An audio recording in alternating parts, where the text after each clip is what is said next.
Good morning and welcome to Module Timeline of an Assignment with Monty and Associates, a step-by-step guide completing kinship studies. Whenever you're officially approved as a subcontractor with Monty and Associates, you will be added to a distribution email list based on the region you're going to be conducting studies in. We have 5 regions across the state, regions 6, 7, 9, 10, and 11. So as you're added to that distribution email list, you'll begin to receive referrals for that particular region that you'll be serving. On those distribution email lists, you will find all of the case names for the families that need to be studied, the type of request it is, whether kinship or FAD, and the date that the study is due to your QM. The first thing you want to do when you start receiving those emails is you want to email directly back to the coordinator. Please do not copy everyone. And let them know which particular studies you can accept. The best way to do that is probably to copy and paste from the assignment email into your email body so that all of the details regarding the case name, the type of study, and the due date is provided for the coordinator. If you are selected as the person who will be conducting that particular study, you will receive a separate email with the details regarding that assignment. It'll have the date the study is due to your QM. It'll have some information regarding some things that need to occur within 24 hours regarding verifying household composition, contacting the family to schedule the visit, and confirming that you have all background checks and FPS checks for all household members age 14 and older. And then it'll also have some information regarding when the study is due to your QM and when the study is due to Monty and Associates. In addition to that email that you will receive upon the assignment being granted to you, there will also be some attachments to the email. You'll receive the referral itself. You will receive a 6581 form, which basically outlines all of the household members who will be present in the home, their dates of birth, their role in the home, their ethnicity, and then any other concerns or feedback that's needed for that particular family. You'll also receive the court order or the affidavit as to why the children were removed from the home, and then you'll be getting background checks and FPS history checks for all household members age 14 and older. So the first thing you want to do when you receive that assignment email is you want to go through all of the attachments and ensure that you have everything you need to conduct that particular study. You want to make sure that the 6581 is there with all the household members listed. The background checks are there for everyone 14 and older that's listed on the 6581. And you want to be sure that you have the affidavit regarding the facts necessitating the removal of the child from their home. If you do not receive an email from the coordinator, then that means you probably were not selected for that particular assignment. So I would encourage you to keep on trying as the assignment emails go out to accept one. There's sometimes a lot of subs, and it's a first-come, first-served basis, and we also make decisions on assignments based on performance issues.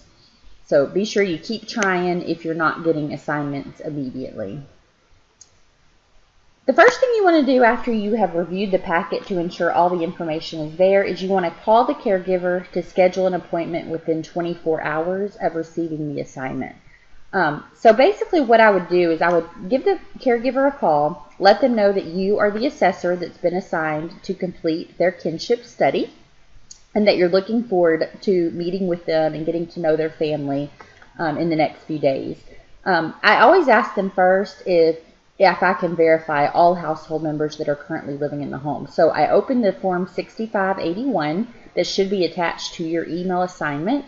And you want to go through that specific document with the family, and you want to confirm that everyone listed there on the 6581 is in fact living in the home.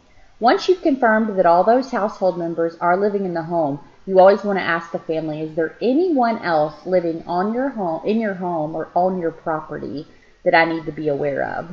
And you want to make a note of those additional household members if they do in fact tell you there's additional folks living there. Not only do you want to get their name, but you also want to get their date of birth, their role in the home, whether they are an adult child or a cousin, whatever their role is, And then you also want to, if possible, get their social security number. That's how we run their background checks through DFPS. So you want to be sure that you're getting that if possible.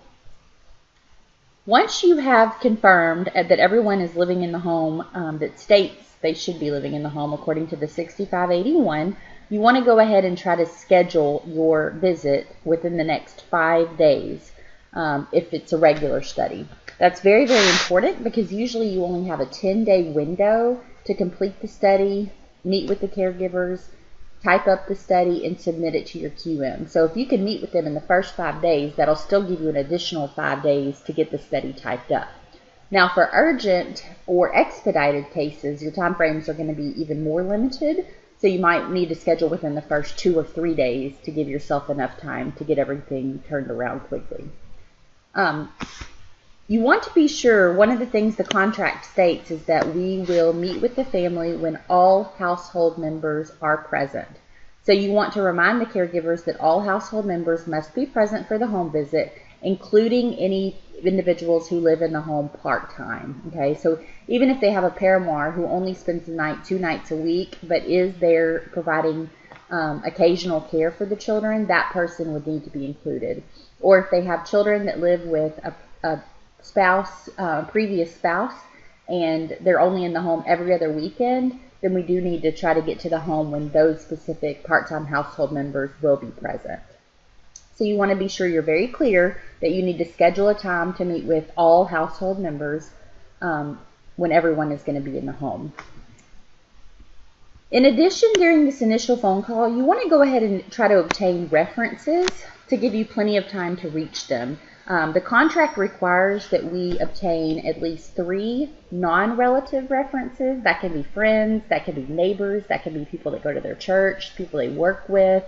The contract requires that we obtain 2 relative references, so that can be siblings, parents, that can be, cousins, aunts, things like that. And then we have to contact all adult children if they don't live in the home. So you want to be sure that you're obtaining all of those individuals and their phone numbers or emails so that you can immediately initiate contact with all of those individuals and to have time to reach them and for them to be able to call you back. Again, 3 non-relatives, 2 relatives, and all adult children must be contacted. Once you've scheduled the home visit, you've verified the household members living in the home, and you have obtained the references, the next thing you want to do is you want to email the home study coordinator and copy your QM to confirm that you have in fact contacted the family. There's a very standard email that we ask that you send to the coordinator within 24 hours of receiving the assignment. And basically you want to confirm that you have verified the household composition and there are no additional household members living in the home, or B, you have confirmed household members, but there are additional folks living in the home, and these are their names, dates of birth, and social security numbers in order for background checks to be run.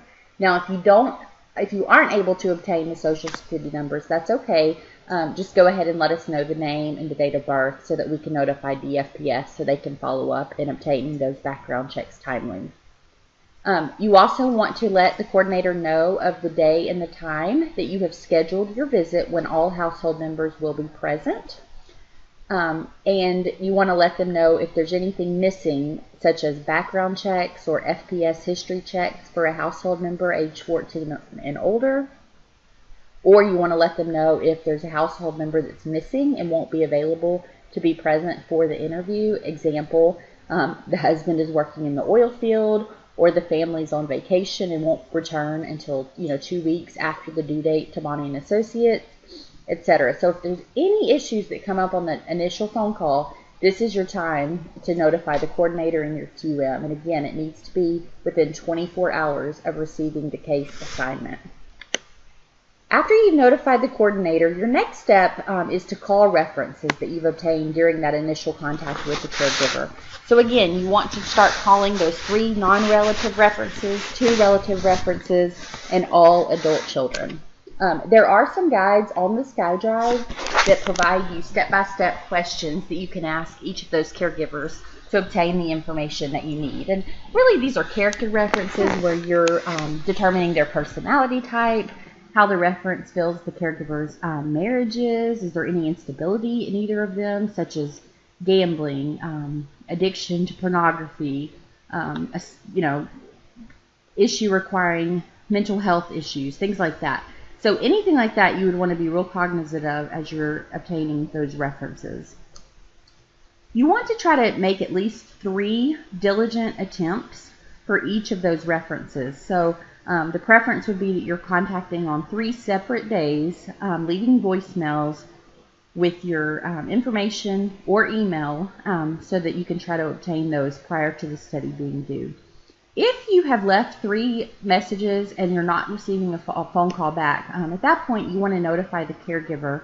Let them know that you're trying to contact this particular reference, and is there any way they can either A, encourage them to give you a call, or B, provide a different name so that you can reach someone and have the appropriate number of references required by the contract. All adult children or children over the age of 12 should be obtained if they do not reside in the home. So again, if you're leaving messages and you're trying to reach them and they're not calling you back, you just want to document all of your attempts. And by the time you turn in the study, you want to show that you've made diligent attempts to contact those adult children.